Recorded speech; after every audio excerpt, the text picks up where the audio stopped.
ang mga unexpected win na naganap sa Flip Top. Yan ang pag-uusapan natin ngayon pagkatapos mong i-like ang video na to at mag-subscribe sa ating YouTube channel.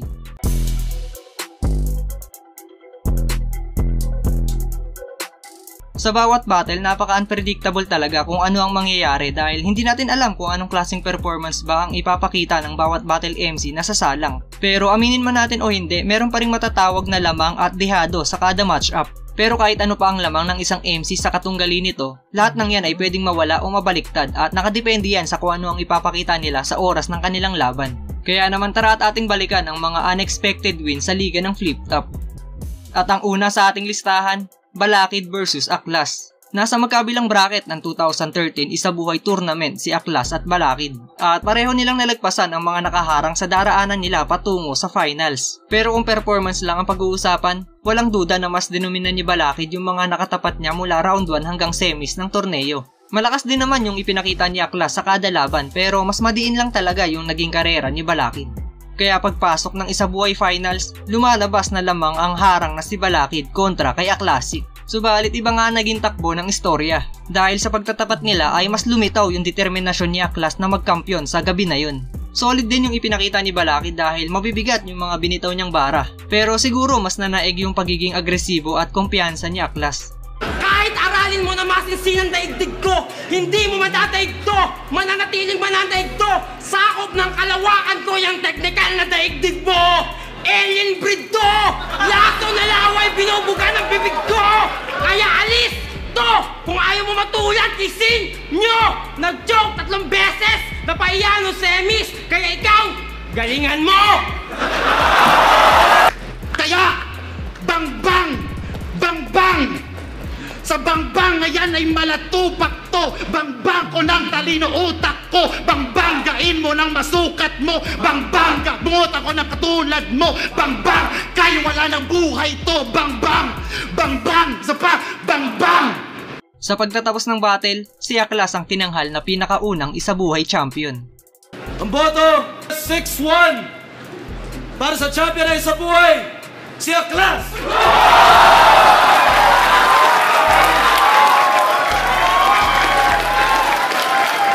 Para sa ikalawang pwesto, Delo vs Romano. Nakapaloob to sa 2015 Isabuhay Tournament at ito rin yung comeback ng isang superstar Delo galing sa ilang taong pahinga. Habang si Romano naman ay pangalawang taon pa lang sa liga.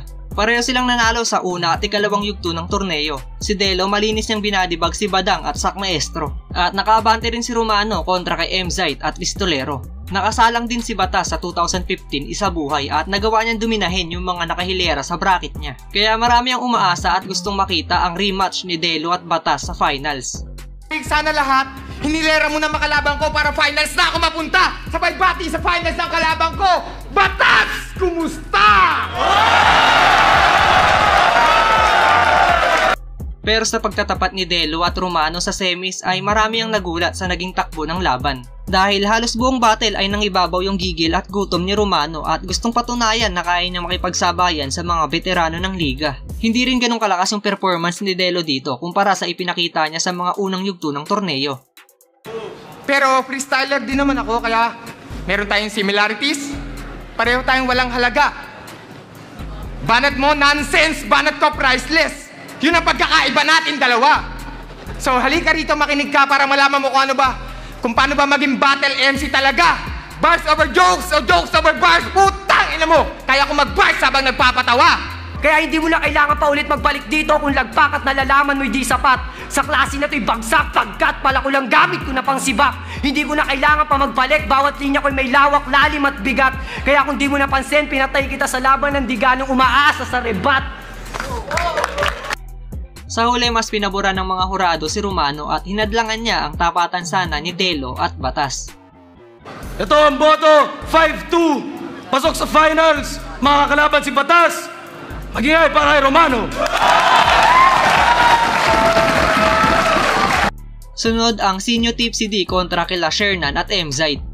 Sa pagbubukas ng pangatlong 2x2 tournament ay may mga tandem na kapanapanabik panoorin. Tulad na lang ng Flick G. Damsa, Lanceta Invictus, Price Tag at Chris Delano. Pero may bukod tanging duo na inaabangan ng lahat at agaran itong naging crowd favorite para sa titulo.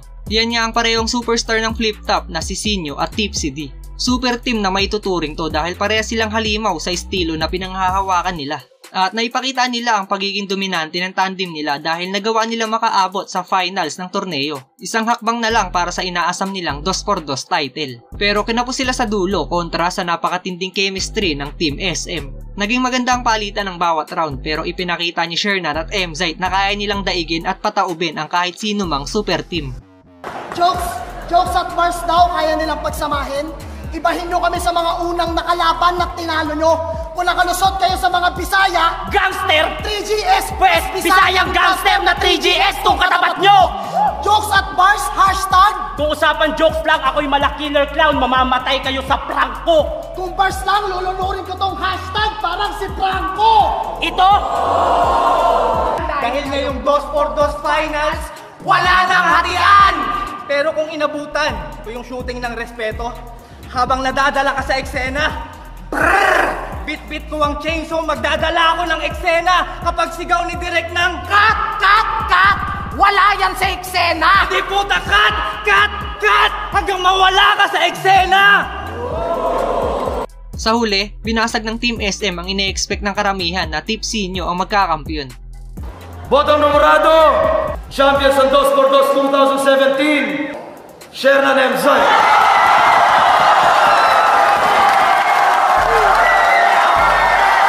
Pang-apat, Looney kontra kay Shea.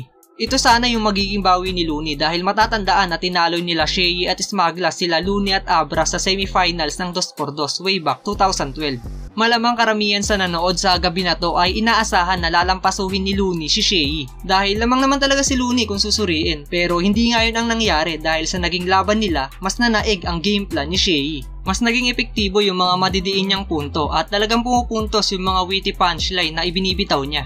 At sa kabilang banda, kita na wala sa kondisyon si Looney dahil na rin siguro sa iniinda niyang sakit nung mga panahon na to. Maganda pa rin naman yung ipinakita ni Looney, sadyang may kulang lang talaga nung mga oras na yun. Pero syempre rap battle to, wala na excuse kapag sumampa ka na sa entablado. Galit sa mga hurado, pwes ako ang punong mahistrado. Pamihado, nagpasulat na naman kay Smag, palit gramo. O, diba? Dapat sinabi mo kamo, huwag yahabain masyado para di ka mahirapan magkabisado. Walang talab sa pari ng tugma, ang mga baramong dispalinghado, kaya mag-report ka na lang para malaman ng mga tao kung gaano ka kaapektado. Time! Nakakalungkot. Mali. Nakakabuga ng iyong iniinom. Mali! Nakakasuka! Kayo ang Cerberus, huwag ka na mag-inasupa. Dating hari, nakikitulog na lamang sa sofa. Ano ba kasi mga pinagagawa mo? Dating humahamig, asa na lang sa balato. Kaya nagpasakop kasi may napapalato, umaasa sa iba para magkalaman ng plato. Naging dikit pa rin naman ang laban pero sa pagtatapos, si Shea ang tinanghal na panalo at tinalo ang hari ng tugma sa pangalawang pagkakataon. Ang boto ng Urado, 3-2 para kay Shea. Shoutouts kay Louie. At ang huli sa ating listahan, Batas kontra Luxuria. Pareho silang kasali sa 2020 Isabuhay Tournament. Si Batas nagtatangkang kunin ang kanyang pangatlong Isabuhay title habang sa kabilang banda ay unang beses pa lamang susubok ni Luxuria sa Isabuhay. Pareho nilang tinalo ang mga nakatapat nila sa unang yugto ng torneo kaya naman sila na ang magtatapat sa susunod na hakbang. Kung experience lang ang pag-uusapan, panigurado na lamang na si Batas. Yung makaduelo mo pa lang yung nag-iisang back-to-back champion, nakakalula na kung tayo yung nasa kalagayan ni Lux, diba? Imposible maging tigas kahit mag-10 Viagra. Kaya dito walang fancy-fancy. Patag yung tablado. Ladies first, fuck chivalry, maghintay ka gago. Gusto mo ng gender equality? Tara suntukan tayo. Tinalo ka ni Fukuda, Mot, Sur, panis sa mga rookie. Ginawa ka lang tutorial kasi practice-ang ka ng newbie. Pero expect the unexpected nga dahil naipanalo ni Lux ang laban sa dikit na boto. Boto ng Hurado, 3-2, advancing sa tournament. Magingay para kay Luxuria. Shoutouts Batas. Yeah. At ayan nga ang mga unexpected win na naganap sa flip top. Susubukan pa natin to gawa ng part 2 kaya kung may naaalala kayong ganitong senaryo ay pwede nyo yan i-comment sa ibaba at babasahin nating lahat yan. At bago matapos ang video na to, gusto ko lang magpasalamat sa Pubo dahil sa walang sawang pagsuporta. At kung trip mo rin ang mga solid at maaangas na pamorma, bisita na sa Pubu Store at Dalok Boutique na malapit sa inyo.